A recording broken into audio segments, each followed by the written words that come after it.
আচ্ছা, এখানে আমরা তাকে বলে দিছে তুমি স্পেসিফিক্যালি 7টা সেগমেন্ট দেখো, এজন্য সে আমাকে 7টা সেগমেন্টে দেখাইছে, না হয় সে 15-20টা দেখাই দেবে। সেগমেন্ট গুলা কি কি? ইন্ট্রোডাকশন টু ইন্টারন্যাশনাল ট্রেড, এই সেগমেন্টে থাকবে যে ইন্টারন্যাশনাল ট্রেড কাকে বলে, এটার যেই মূল ধারণাটা, কনসেপ্টটা কি, এটা ডেফিনিশন গুলা, এবং ইন্টারন্যাশনাল ট্রেড কি রোল প্লে করে ইকোনমিক গ্রোথ, ইকোনমিক ডেভেলপমেন্ট, এই বিষয়গুলো নিয়ে আলোচনা করো। দ্বিতীয় সেগমেন্টে সে আমাকে বললো understanding trade barriers and tariffs. সে বলল যে তুমি এই আন্তর্জাতিক বাণিজ্যের যে বাধা সমূহ আছে, কি কি বাধা পেতে হয় আন্তর্জাতিক বাণিজ্য করার ক্ষেত্রে, ওই বাধাগুলোর উপরে আলোচনা করো। এবং ট্যারিফ বলতে কি বোঝে, ট্যারিফ বা কাস্টমস ট্যারিফ, এরকম ট্যারিফ লাইন গুলা নিয়ে আলোচনা করো। Navigating legal and regulatory requirement, তুমি যেই লিগাল বা রেগুলেটরি কমপ্লায়েন্স ইস্যু আছে এই ইস্যুগুলোর উপরে আলোচনা করো। Developing a winning export strategy, একটা কোম্পানি যখন আন্তর্জাতিক বাণিজ্যে যাবে, তার বাণিজ্যে যদি এক্সপোর্ট করতে চায়, তাহলে এই এক্সপোর্ট স্ট্র্যাটেজিটা কি হবে, এটার উপরে আলোচনা করো। তারপরে সে আমাকে বলল risk management in international trade, financing your international trade operations, তারপরে ফিউচার অফ ইন্টারন্যাশনাল ট্রেড, এই বিষয়গুলোর উপরে লিখো। তাহলে আমরা চলেন এই অ্যাটলিস্ট এই হাইলাইট গুলা কপি করে নেই। স্যার একটা প্রশ্ন ছিল। এটা কপি করে আমরা আমাদের এই পেজে রাখছি।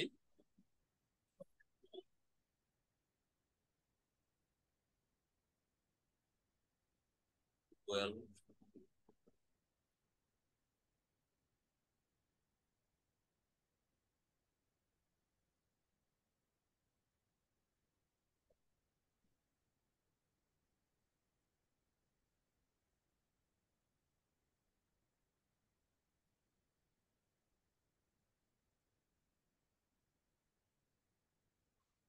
এবার তো বুঝতে পারছেন যে আমাদের সেগমেন্ট গুলো আমরা পেয়ে গেছি, তাই না?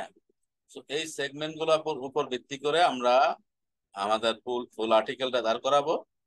সো আর্টিকেলের সেগমেন্ট গুলাকে আমরা সেগমেন্ট গুলো নিয়ে নেই।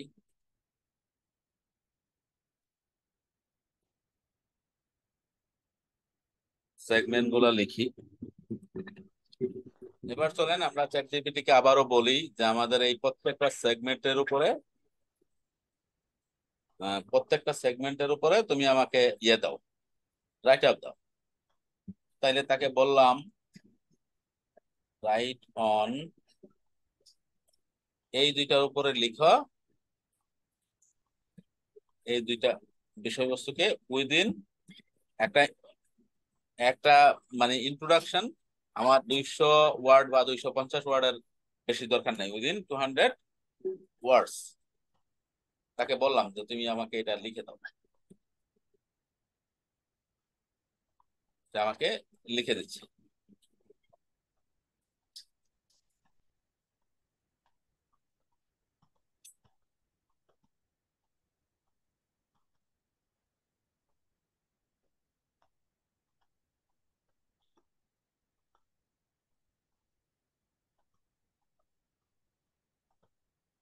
এর মানে ইন্ট্রোডাকশন লেখা আমার কমপ্লিট। সো ইন্ট্রোডাকশনে জি। আমি এই এই লেখাটাই ব্যবহার করব।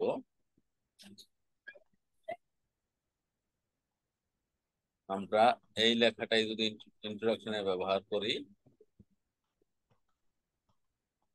ফাইন। এ হচ্ছে আমাদের আর্টিকেলের ইন্ট্রোডাকশন টু ইন্টারন্যাশনাল ট্রেড অংশটা। ইন্ট্রোডাকশন।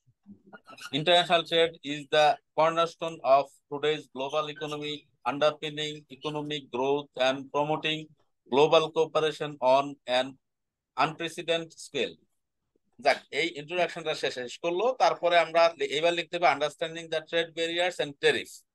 এবার বাণিজ্যে কি কি বাধা আছে এগুলা, আর হচ্ছে ট্যারিফ কি জিনিস এটা দেখেন। চলেন দেখি আমরা ট্যারিফ কাকে বলে, ট্যারিফ কি কাজে লাগে, বা কেন ট্যারিফ দেয়া মানে নির্ধারণ করা হয়, সরকার ট্যারিফের বাইরে কোনো ইনকাম সোর্স আছে কিনা, এই মানে বিষয়টা সম্পূর্ণ একটা আলোচনা নিয়ে আসি। তা আবার যদি চ্যাট জিপিটি কে আমরা বলি রাইট অন রাইট অন এই দুইটা সাবজেক্ট আমরা তাকে বলে দিচ্ছি ইন্ট্রোডাকশনের পরে, যেহেতু এইটাও ধরেন ইন্ট্রোডাকশনের পার্ট, যে আমরা জি এখানে স্যার। সংজ্ঞাগুলা বলবো, আহ, আন্তর্জাতিক বাণিজ্যে বাধা কি কি, কিছু বাধার তালিকাভুক্ত করব। এটা আমরা খুব লম্বা করব না, এটাও আমরা 300 ওয়ার্ডের মধ্যে শেষ করার চেষ্টা করব, কেমন? তাকে বললাম জি উইদিন 300 ওয়ার্ডস। এখন দেখি সে আমাকে 300 ওয়ার্ডের মধ্যে কি লিখে দেয়।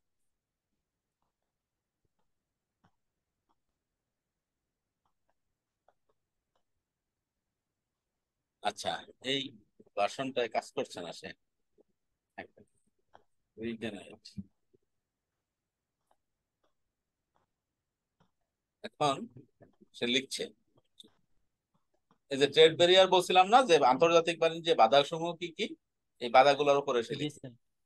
ট্যারিফ মানে আমরা যে কাস্টমস ডিউটি দেই বা ট্যাক্স দেই, এই ট্যাক্সটা সকল প্রকার ট্যাক্সই হচ্ছে ট্যারিফের অন্তর্ভুক্ত।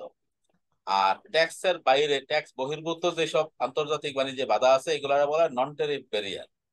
তারপরে কাস্টমস অ্যাডমিনিস্ট্রেশন রেড টেপ, মানে যারা ওই যে কাস্টমস ডিউটি আদায় করে তাদের ঘুষ টুস এইসব বিষয়গুলো একটা বাধা। তারপরে এই বাধাগুলা আন্তর্জাতিক বাণিজ্যে কি কি প্রভাব পড়ে এটা লিখছে। তারপরে strategies to overcome trade barrier, trade barrier গুলা কিভাবে উত্তরণ করা সম্ভব, এটার উপরে লিখছে। তার মানে 300 ওয়ার্ডের মধ্যে সে সুন্দর একটা পরিচিতিমূলক এটা কি কেন এটা সে আমাকে লিখে দিল। তা আমরা এটা নিয়ে যাই,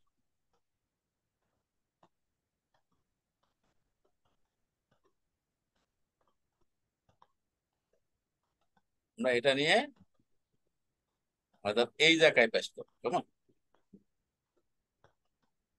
তা আমাদের বোঝার সুবিধার্থে যেই বিষয়গুলো হাইলাইট হওয়া উচিত, এটারে আমরা হাইলাইটার ব্যবহার করব এখানে। প্রথমটা ঠিক আছে, ট্রেড ব্যারিয়ার একটা গুরুত্বপূর্ণ ইস্যু, যেটা এখানে আমরা হাইলাইট করব, বোল্ড এবং ই জি স্যার। করলাম। তো ট্রেড ব্যারিয়ার কত প্রকার এখানে সে আলোচনা করছে। Tariff, non tariff barrier, customs and administration red tapism, currency exchange rate, এই চারটা বড় বিষয় নিয়ে, যেহেতু আমরা তাকে বলে দিছি যে তুমি 300 ওয়ার্ডের মধ্যে শেষ করবা, সে আমাকে চারটা ট্রেড ব্যারিয়ার নিয়ে আলোচনা করবে। সো এই চারটা ট্রেড ব্যারিয়ারকে আমি একটু বোল্ড করে দেই। টেরিফ, টেরিফ তো বুঝতে পারছেন যে টেরিফটা কি। জি ট্যারিফ স্যার। হচ্ছে আন্তর্জাতিক বাণিজ্যে এক দেশ থেকে আরেক দেশে কোনো বাণিজ্য পণ্য আনা এবং নেওয়ার ক্ষেত্রে ওই দেশের সরকারকে যে ট্যাক্স দিতে হয়, বিভিন্ন ফরম্যাটে দিতে হয় এটা। এই ট্যাক্স গুলাই হচ্ছে ট্যারিফের অন্তর্গত। এই যে ট্যারিফ আর taxes impose on imports of export, making goods and services more expensive. High tariff means high price, reduce competitiveness. Low tariff means low price, increase competitiveness. আর এই ট্যারিফটা ইম্পোজ করে মূলত একটা হচ্ছে সরকার এটা থেকে কিছু টাকা পায়, রেভিনিউ আসে, এজন্য ইম্পোজ করে। আরেকটা হচ্ছে লোকাল যে প্রোডাক্ট, লোকাল প্রোডাক্টকে একটা সুরক্ষা দেওয়ার জন্য ট্যারিফ ইম্পোজ করে। আরেকটা হচ্ছে কোনো কোনো দেশকে অন্য দেশের তুলনায় বাণিজ্যে সুবিধা দেওয়ার জন্য ট্যারিফ ইম্পোজ করে। এরকম বিভিন্ন কারণে ট্যারিফ ইম্পোজ করতে পারে। তারপরে আমাদের এখানে কি আসলো, আমরা এটা দিলাম। তারপর হচ্ছে ইম্প্যাক্ট অন বিজনেস। আমরা এখন দেখব ব্যবসার উপরে এই যে বাণিজ্য বাধাগুলো আছে তার ইম্প্যাক্ট। এখানে আমাদের চারটা সমস্যার এগেনস্টে সে চারটা ইম্প্যাক্টই দেখাইছে। চারটা ইম্প্যাক্ট কি? রিডিউস প্রফিট মার্জিন, যদি কোনো জি স্যার। পণ্যের উপরে ট্যাক্স বেশি হয় তাইলে আহ, ওই পণ্যের লভ্যাংশ কমে যাবে, তাই না? ধরেন একটা দুইটা প্রোডাক্ট, জি স্যার। একটা প্রোডাক্ট দুইটা দেশ থেকে আসলো, একটা চায়না থেকে আসলো, একটা ইন্ডিয়া থেকে আসলো। তো চায়না যেহেতু আমাদের সাথে তাদের কোনো মুক্ত বাণিজ্য চুক্তি নাই, এবং আমরা আহ, চায়নার সাথে ডাইরেক্ট আটটাতে সদস্য, এশিয়া প্যাসিফিক ট্রেড এগ্রিমেন্ট সদস্য, ওইরকম কোনো প্রিফারেন্সিয়াল ট্রেড এগ্রিমেন্ট নাই। সুতরাং চায়না থেকে যে প্রোডাক্টটা আসে তার উপরে ডিউটি যদি 25 টাকা হয়, 100 টাকায় 25 টাকা, মানে 25% হয়। আর ইন্ডিয়ার সাথে যেহেতু আমরা সার্কের সদস্য, সাফটা আছে, বিমস্টেকেও ইন্ডিয়া আছে, আপটাতেও ইন্ডিয়া আছে, তো ইন্ডিয়ার সাথে অনেকগুলো বাণিজ্য চুক্তি থাকার কারণে ইন্ডিয়া থেকে হয়তো আমরা এটার উপরে 15% ডিউটি দিলাম। তো দেখা গেছে কি চায়না জি থেকে যেই প্রোডাক্ট 100 টাকায় কিনলাম, এটা আরো 25 টাকা ডিউটি দিয়ে 125 টাকা দাম পড়লো, তাই না? সো এটা যদি জি 130 টাকায় বিক্রি করতে হয়, তাহলে আমরা কি করব, আমাদের লাভ কমে যাবে। কিন্তু ইন্ডিয়া থেকে যে প্রোডাক্টটা আসলো, ওই প্রোডাক্টের উপরে যেহেতু 15 টাকা ডিউটি, 15%, তা সুতরাং আমরা যদি 30 টাকায় বিক্রি করি বা 40 টাকায় বিক্রি করি, তাইলে আমাদের আরো 25 টাকা প্রফিট থাকবে।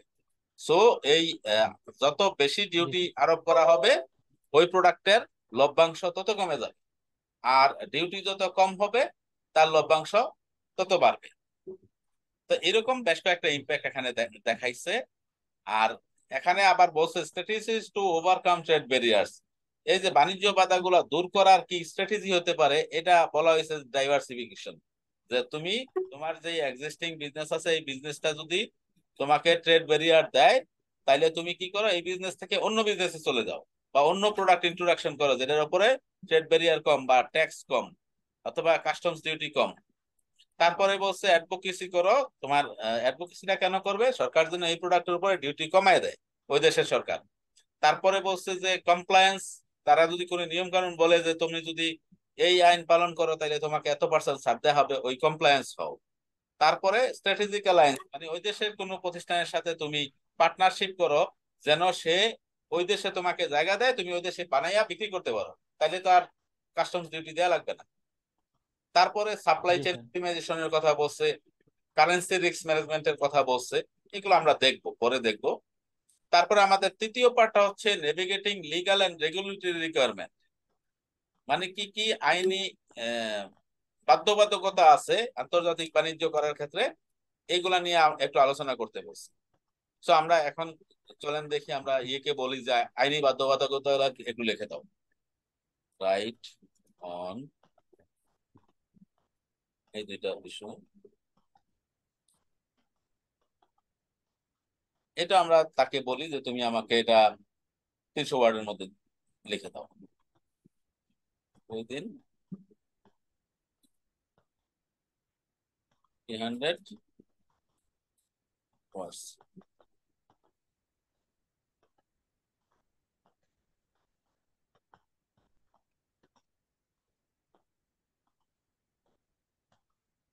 হ্যাঁ, এখানে সে বলছে কমপ্লায়েন্স ইজ প্যারামাউন্ট। হ্যাঁ, আপনি যখন দেশের ভিতরে ব্যবসা করবেন, ওটার কমপ্লায়েন্স কম, মানে আইনি জটিলতা কম।